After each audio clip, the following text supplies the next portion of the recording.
Welcome to Take It from the Ironwoman. My name is Susanne Müller, your host and the Ironwoman. This podcast is about empowering yourself and others to make real changes in the world. You will hear from everyday, smart, sophisticated, hip people like you and me.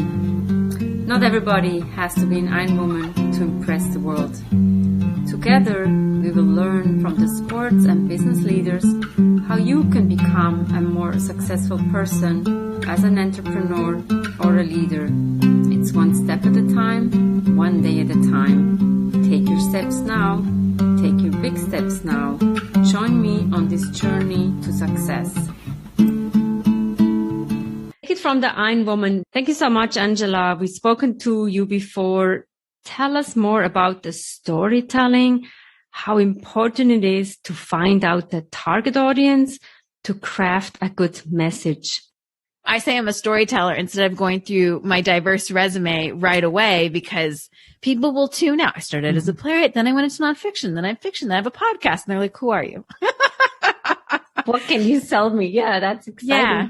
So storytelling, I'm working many times with people in finance and I'm like, you need to tell a story. Not everybody can understand your numbers, and we know your numbers are your friends. But if you're not a numbers person, you need to make a good story. And I was working with a CFO and he says, it's all about the story. Mm-hmm. How can you prepare those people to tell a story? Meanwhile, they have to talk about the numbers. When I got into podcasting, I started going to different networking events, and it threw me into like the startup world and meeting entrepreneurs. And I was so confused at like these networking events because you'd have people give presentations and they'd be like, storytelling is really in right now. Mm-hmm. And I would be sitting in the audience being like, what do you mean?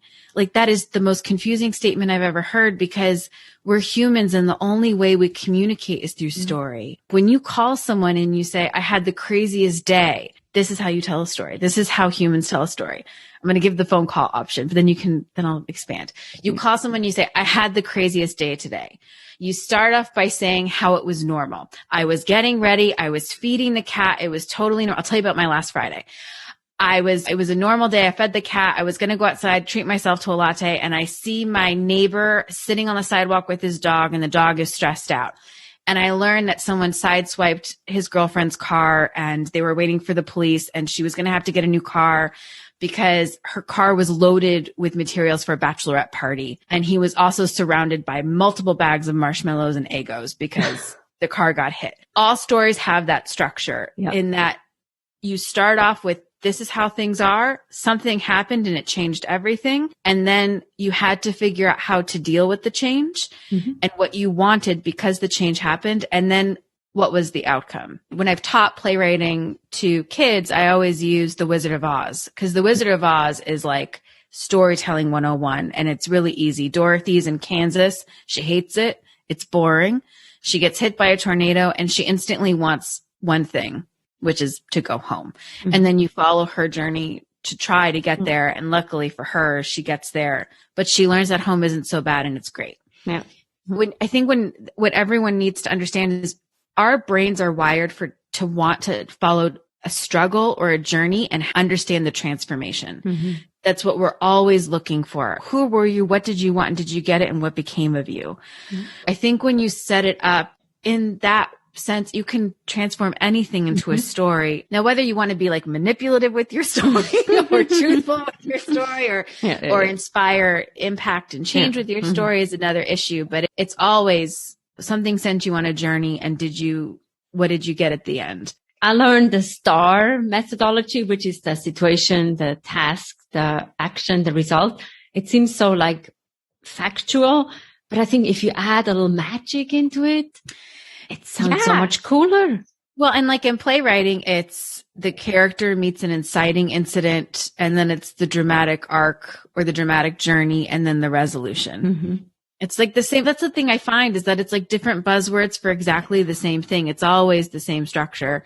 No one's going to change the way we tell stories because we've been doing it since we were kids. Forever. So. Yeah. Then how can you tell like startups or business people to tell a compelling story? it seems like startup people, they need to tell a compelling story for investors. And they're like, this is the coolest stuff. You need to buy now and invest now.